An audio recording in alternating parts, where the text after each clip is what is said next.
His name was Daniel Cross, a defense attorney known for his calm voice and clean record. He didn't chase headlines. He chased justice. Quietly, methodically. Like a man solving a puzzle no one else cared to finish. But there are some puzzles you're not meant to solve. Some truths that come at a cost no courtroom can afford. It began with a phone call. Short, cold, and just strange enough to linger. "You don't know who you're fighting, Daniel. Drop the Keller case. While you still can." He didn't recognize the voice. But he recognized the threat. The Keller case was a double homicide. Brutal and unsolved. A teenage girl and her father, found strangled in their living room. The suspect? A former gang member named Louise Reed. Picked up 48 hours later with no alibi. The evidence was sloppy. The confession? Coerced. Daniel had taken the case pro bono. Because no one else would. Because justice shouldn't come with a price tag. Then a second call came. This time from an anonymous burner phone. "Reed didn't do it," the voice said. "But if you keep digging, you'll end up just as dead." Daniel reported it to the local precinct. They brushed it off. No follow-up. No report filed. That's when the itch began. The kind that only grows when you're being watched. His phone started clicking. Pages in his files went missing.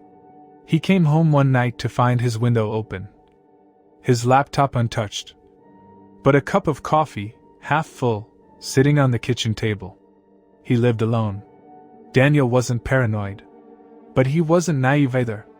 He ran a background check on the original investigators in the Keller case. That's when Ray Doyle's name popped up. Captain Ray Doyle. Respected.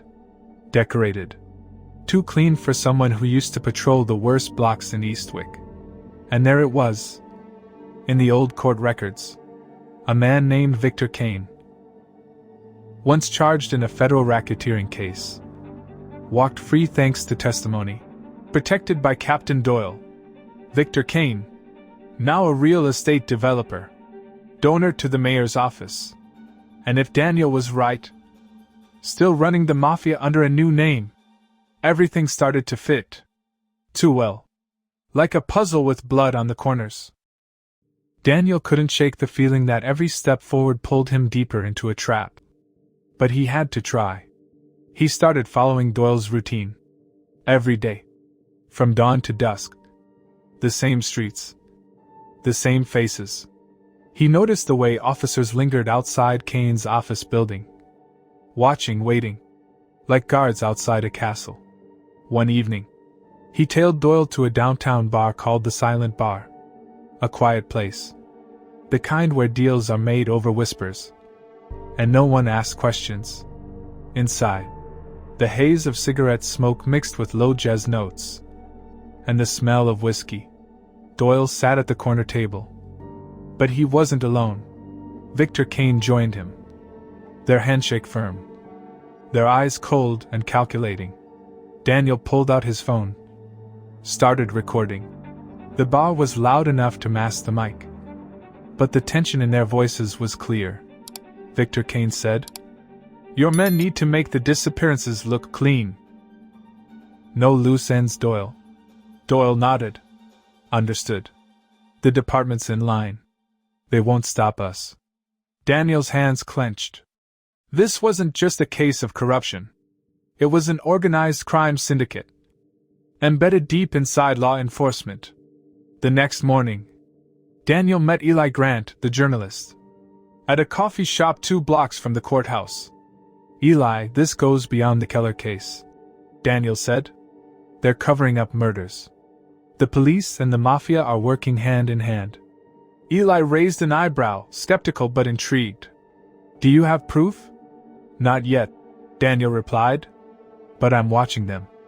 I'm collecting everything." Days turned into weeks. Daniel's life shrank into shadows and whispers. He started receiving threats and texts, emails from untraceable accounts, and the feeling that every move was being monitored. His phone lines dropped calls. His emails vanished before sending. One night, walking home, He noticed a black SUV parked 2 blocks behind him, its engine running, the windows tinted. He quickened his pace, turning corners sharply, but the SUV followed. Daniel ducked into an alleyway, pressed his back against the cold brick wall, and called Eli. "Eli, they're following me. I'm scared. Meet me at the safe house. Now." The safe house was a rundown apartment rented under Eli's name, equipped with old cameras and secure comm lines. Inside, Eli laid out a plan. "We're going to need more than surveillance. We need proof no one can ignore." Daniel looked down at his hands.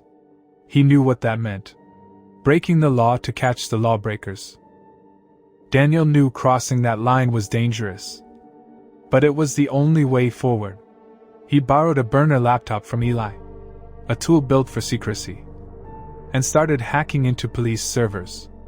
Every file, every dispatch record, every officer's schedule became a piece of his growing puzzle.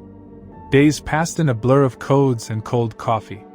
He discovered missing reports, altered witness statements, and encrypted messages between officers and unknown contacts. One evening, Daniel intercepted a phone call. Doyle's voice, clipped and harsh. "They're asking for a new hit next week. Make sure it looks like an accident." Daniel's blood ran cold. This was no longer just about dirty cops. People were dying. He decided to plant hidden cameras inside the police precinct. Using his insider contacts and a bribe, he managed to sneak a tiny recorder into Doyle's office. For weeks, he collected fragments of conversations, plans, bribes, threats. But the more he learned, the heavier the weight on his chest. One night, as Daniel reviewed footage in his dim apartment, a loud knock shattered the silence. He froze, heart pounding. 2 men stood outside. No badges, no names. "We know what you're doing, Daniel. Stop now, or else." Daniel met their gaze and whispered, "I'm not afraid anymore." He sent the evidence to Eli, warning him to stay safe. The journalist nodded in reply, but Daniel could hear the tremor in his voice. When Daniel filed the case in court, the walls closed in. Judge Holton listened, stone-faced, then ruled the evidence inadmissible. "It was obtained unlawfully," she declared. "Therefore, it will not be considered." The courtroom murmured. The Mafia's lawyers smirked. Daniel's world crumbled. But the truth remained locked behind the bars of the law. Daniel sat alone in his office, the hum of the city outside his window fading into silence. The court's decision wasn't just a loss. It was a message. The law had become a shield. Not for the innocent, but for the guilty. Days later, Daniel received a package. No return address. Inside, a photo of his apartment door, slightly ajar, and a note. "We're watching. You're alone in this." He thought about quitting, about walking away from the fight. But then, he remembered the victims, the Keller family, and the countless others silenced before they could speak. He called Eli. "We can't stop," he said. "Not now." Together, they planned the next move. More discreet, more dangerous. Daniel began gathering allies within the system. A few honest cops, a whistleblower from Kane's own network. People willing to risk everything for the truth. But trust was thin. Every step brought betrayal. One night, a trusted contact vanished. No warning. No goodbye.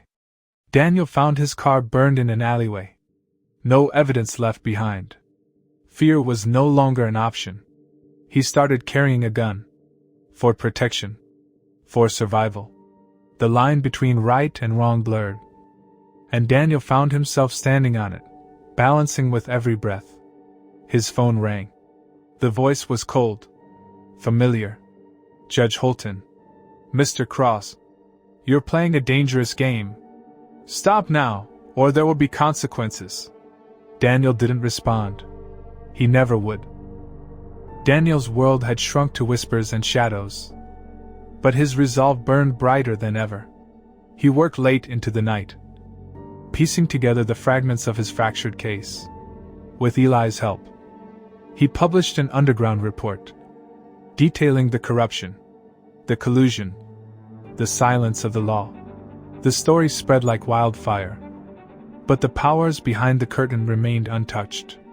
Then the threats escalated. His car was rammed on a dark highway, brakes cut, and he narrowly escaped a fatal crash. Daniel knew it wasn't just about stopping him anymore. It was about sending a message to anyone who dared follow. One rainy night, as he left a meeting with a whistleblower, he found himself cornered. 4 men, faces hidden, blocked his path. "Drop it, Cross," one growled, "or we make you disappear." Daniel's hand rested on the gun in his coat pocket, but his mind raced. He noticed the shadow of a security camera, pointed directly at them.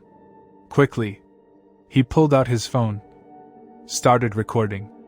The men froze, then scattered into the night, leaving Daniel alone and breathing hard.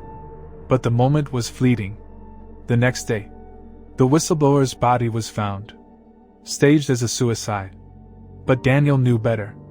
Justice was slipping through his fingers, like smoke in a storm. He stood outside the courthouse, watching as Victor Kane entered, flanked by lawyers and police officers. They were untouchable, protected by lies, fear, and a system built to preserve itself. Daniel clenched his fists, his voice barely a whisper. "They're free to go. But not me." Daniel sat in his dim apartment, the weight of failure pressing down like a lead blanket. He had fought the system, broken laws, risked everything, only to be left powerless. The court's rejection echoed in his mind, a brutal reminder that truth alone wasn't enough. He glanced at the stack of evidence. Photos, recordings, documents. None of it mattered. The law demanded clean evidence. But the criminals operated in the shadows. The phone rang. It was Eli. "They're moving against me, Daniel. I don't know how much longer I can hold on." Daniel closed his eyes. His heart was heavy. The system had won. He thought about the Keller family, their faces haunting his dreams. He had promised justice, but all he had delivered was silence. Weeks passed. The city moved on, oblivious to the war waged in its streets. Daniel disappeared from public view. No calls answered. No meetings kept. One rainy evening, he stood on a bridge overlooking the river. The cold wind bit his skin, and the water below swallowed the city's lights. He whispered to himself, "I tried. But some battles aren't meant to be won." He turned and walked away, vanishing into the night. The corrupt remained free, the innocent silenced, and the law, a cage for the truth.